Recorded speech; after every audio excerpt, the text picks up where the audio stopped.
I'm really looking forward to this exhibition, the first exhibition in, I guess, 4 years. But I'm also really dreading it.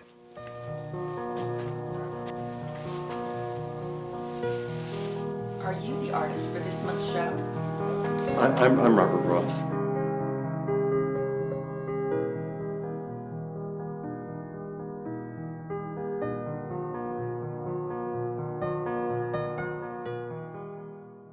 On many levels, I've had real problems with the question of seeing art as commodities or something like that. You know, what is it? What is painting? He's much rather be in a studio painting than out hanging the artwork, talking about the artwork. Because if some of Robert's concentration was on making money, it would take some away from the time that he spends with his art.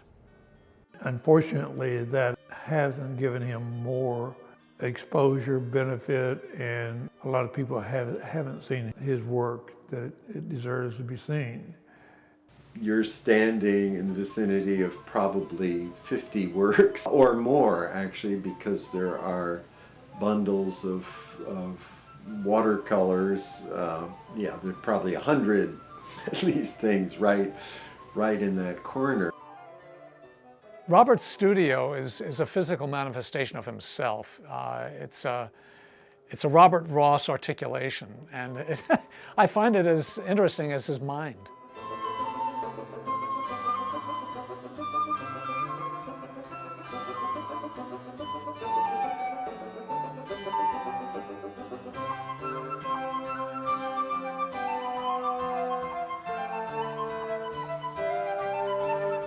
It's always bothered Robert to throw away any kind of trash.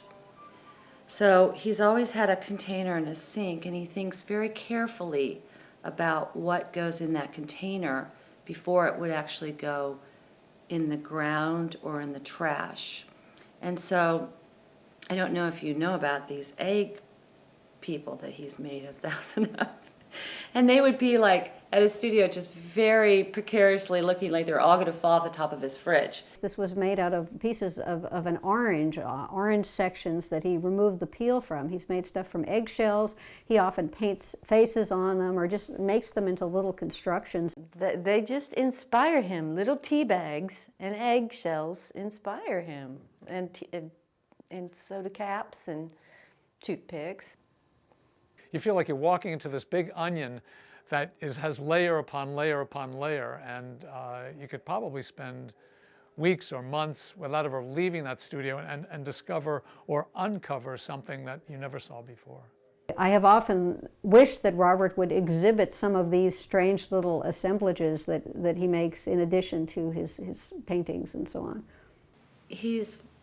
Other people would say eccentric. That's, I think, the nice term that they call free people. Robert has had a lifelong interest in Buddhism, very open and eclectic, very generous spirit, very thoughtful. He's pretty much be here now. He makes light of a lot of things, but he's extremely, I think, smart and brilliant. His practice in life is very, very much influenced by Eastern thought and Buddhism. And when he's painting, I think I think that's a real meditative act for him. I love the presence of cats and mice and other animals in Robert's paintings. I think it's wonderful. He doesn't necessarily know when they're going to crop up. Sometimes I've visited him in the studio and he's working on a piece, and then a few weeks later I see it and somehow there's a little cat tail sticking out from behind something.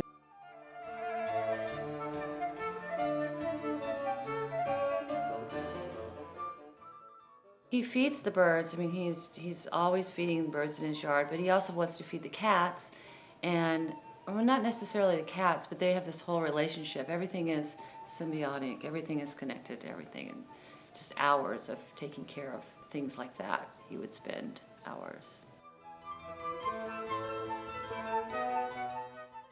We were talking about how ants got in the kitchen one summer, and he was telling me he thinks he has an idea how to get rid of the ants without, he wouldn't ever kill anything.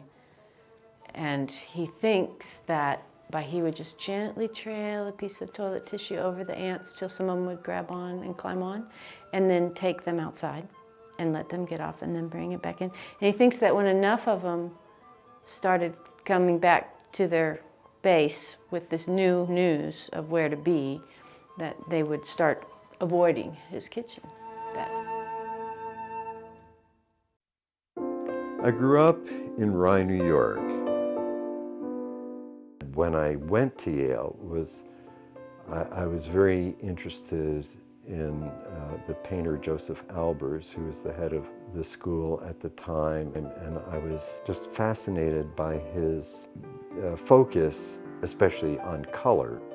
In contrast to that, after Albers came Rico Lebrun, who was very much of an expressionist artist.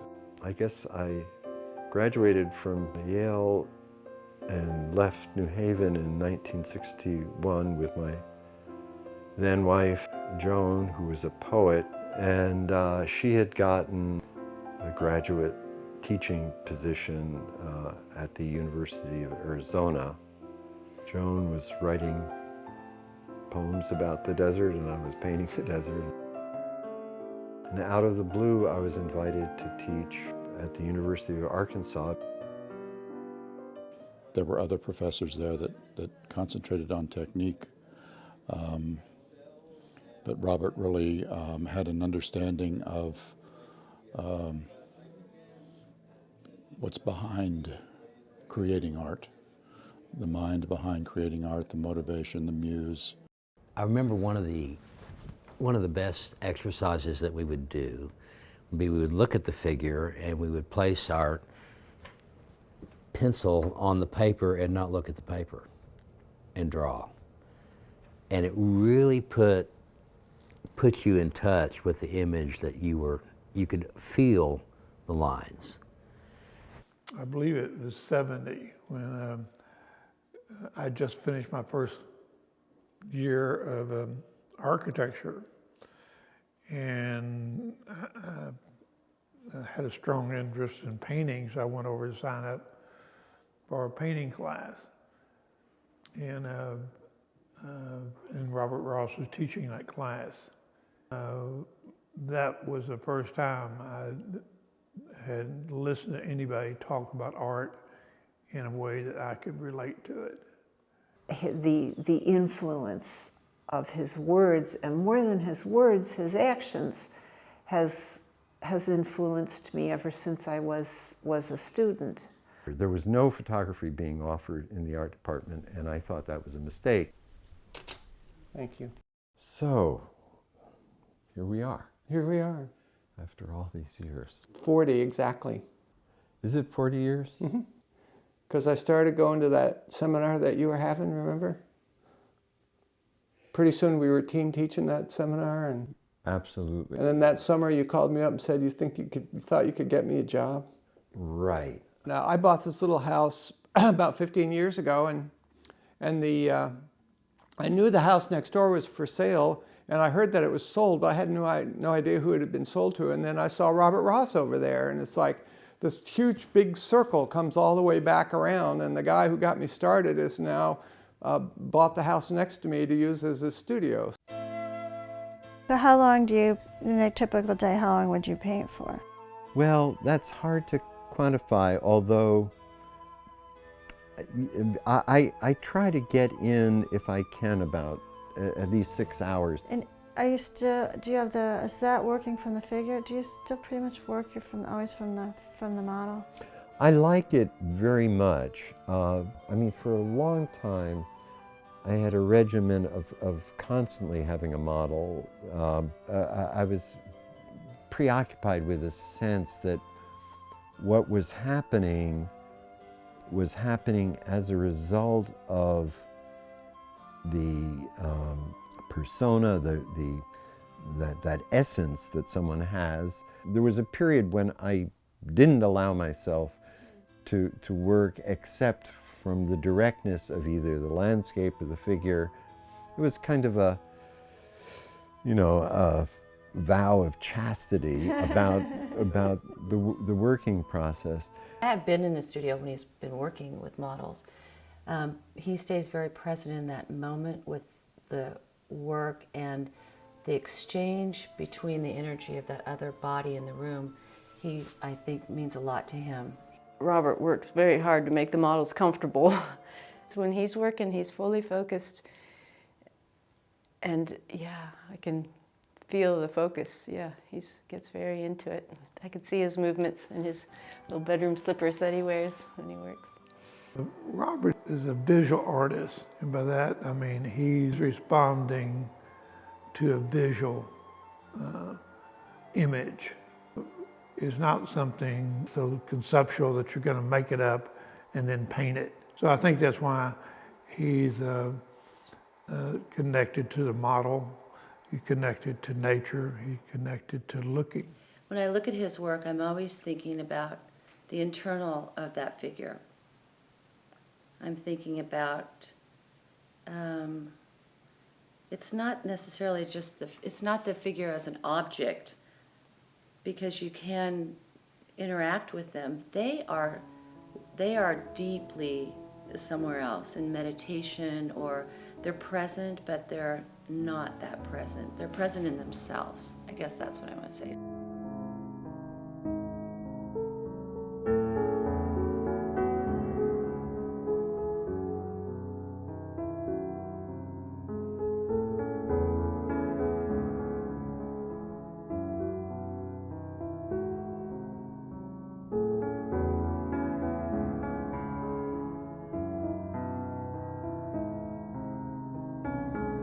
I like to do nude studies every now and then.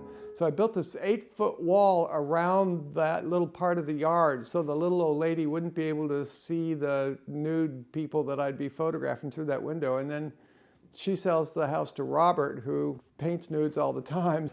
But I must say, as I particularly worked with the unadorned figure, I was more and more troubled by ideas that there are ways in which that can be construed as provocative or something like that, because that was not something that I was interested in. You know, there was times when he's had to show up and it didn't get to stay up as long because there was a conservative religious element that felt like it shouldn't be seen. You know, it should be clothed and hidden. You know, it's unusual to have this work in the Bible Belt. The librarian at the university, John Harrison, was interested in my showing some of my large figures in Mullen's library.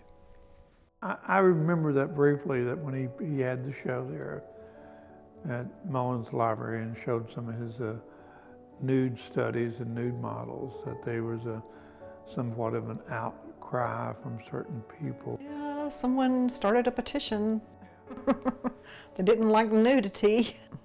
To me, they looked like nudes. They weren't pornographic. They were nudes. That's the way I felt about it. I was kind of upset when I got this call, by the way, you know that's going to come down. And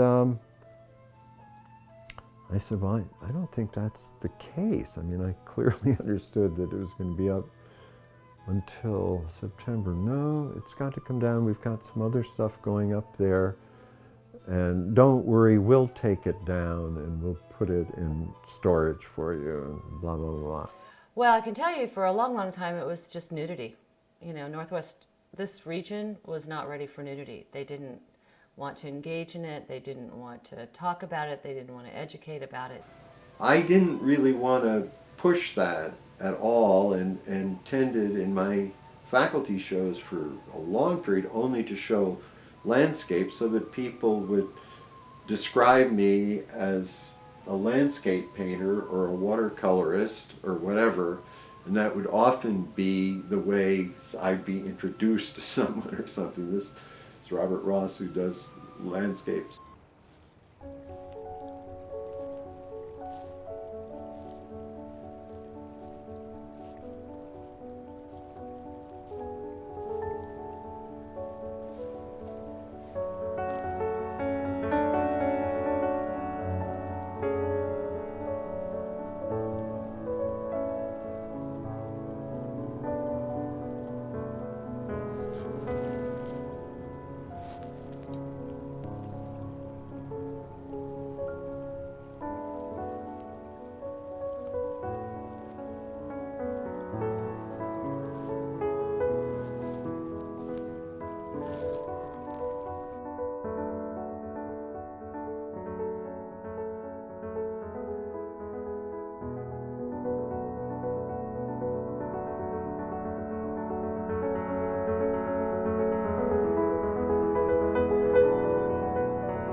always growth means always change, and sometimes that change can hurt. As Sydney Hart explains, a local artist knows exactly what that means. This was a delivery room, a C-section room. But for Robert Ross, this sterile hospital room was once a blank canvas to showcase his work. Some 20 years ago, Ross poured his heart into this mural at the old Washington Regional Hospital. My son had been born here, and I felt very particularly affectionate about this hospital. After studying the Lee Creek headwaters, Ross carefully crafted each tile one by one to reflect the Ozarks' beauty. It was so like Robert. Here's this incredibly beautiful thing, right? And I mean, it's breathtaking when you see it up and everything. And then it disappears into the delivery room at the hospital. Not just the delivery room, but the C-section delivery room.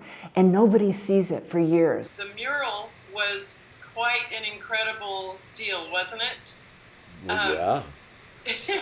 We had conversations over a period of time of wanting to collaborate together to do a ceramic mural. I mean, we talked about this for several years, and then suddenly you made the arrangement with the hospital. Absolutely.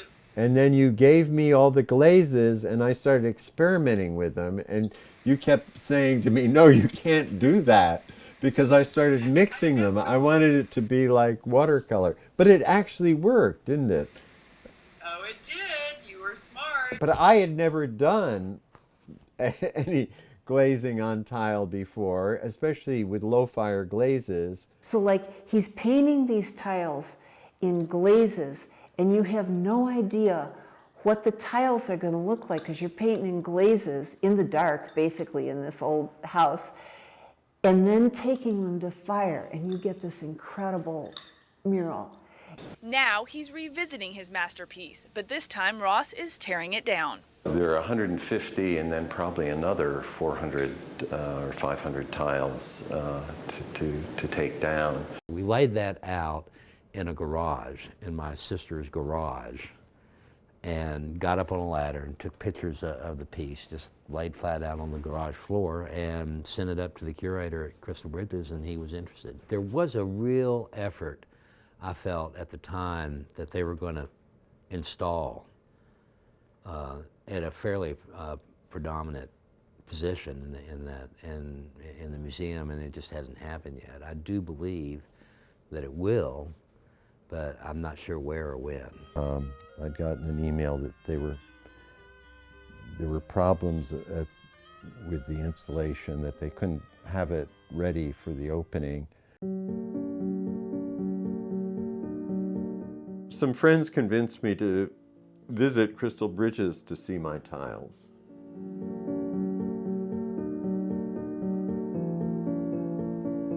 Crystal Bridges is an amazing oasis in this region.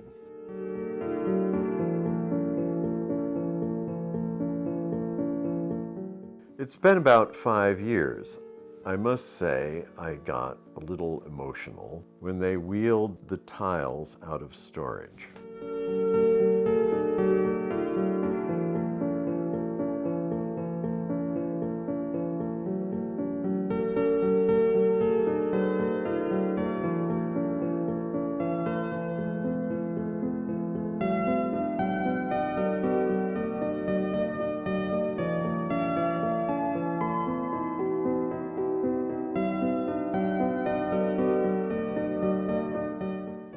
The museum still hasn't made a decision about whether or where to display them.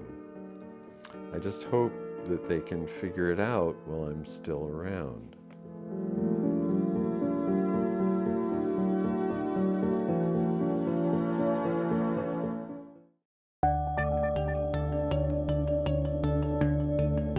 I had been planning a show that had to do with a whole series of recent works in relationship to water. And my plan was to combine watercolor studies of ocean and river and creeks, and a whole series of paintings that involve a figure immersed in water.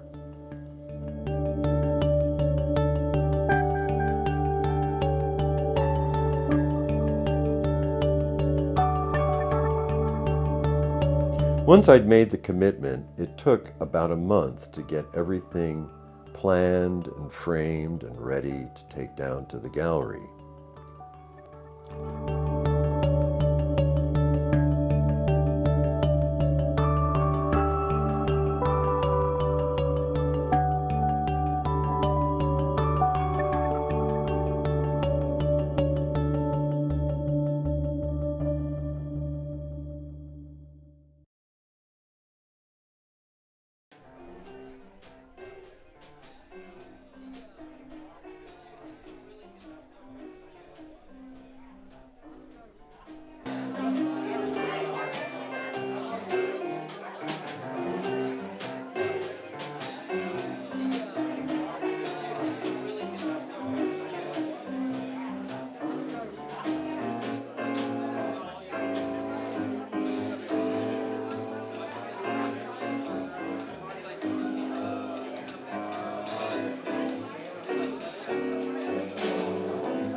Saturday night, I was working very late and just exhausted, and I thought, well, Sunday I can come back and finish this up. I couldn't get out of my place on Sunday. And this one in particular was in response to Hurricane Sandy. Hey, hello. Nice to see you. Nice to see you. Together. Yeah, and you realize you're the star of the show. Maybe with the violin? With a violin. Now, that's what we need.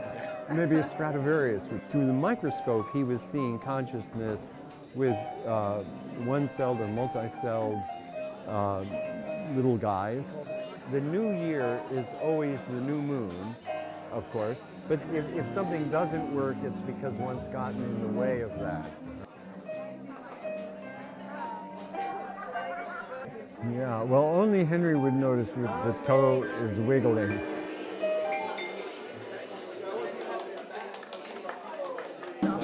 Uh-oh, you're gonna dance. Oh, wait a minute.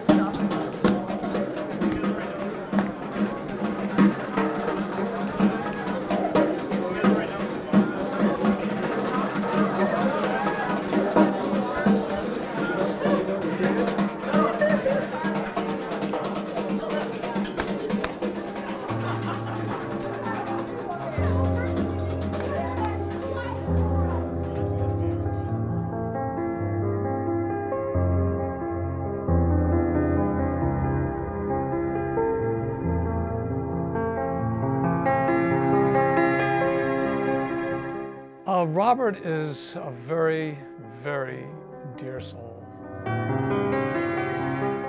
As much time as he spends by himself or, just in a quiet situation, he's a people person. If you have a chance to talk and meet with Robert Ross, don't miss it.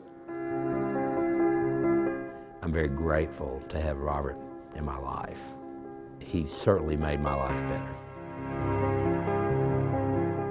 If the world were more like Robert, gentle, caring, devoted spirit types like Robert, we'd be in a whole different place.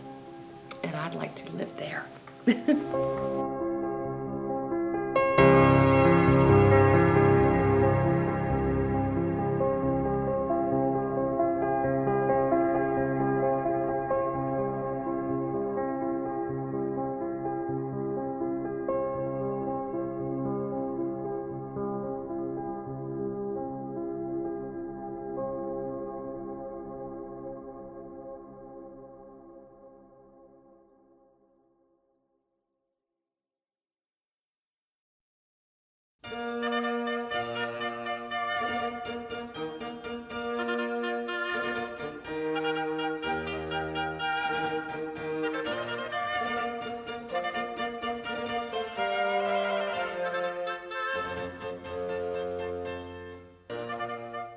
I think you should pose naked for a photo from her.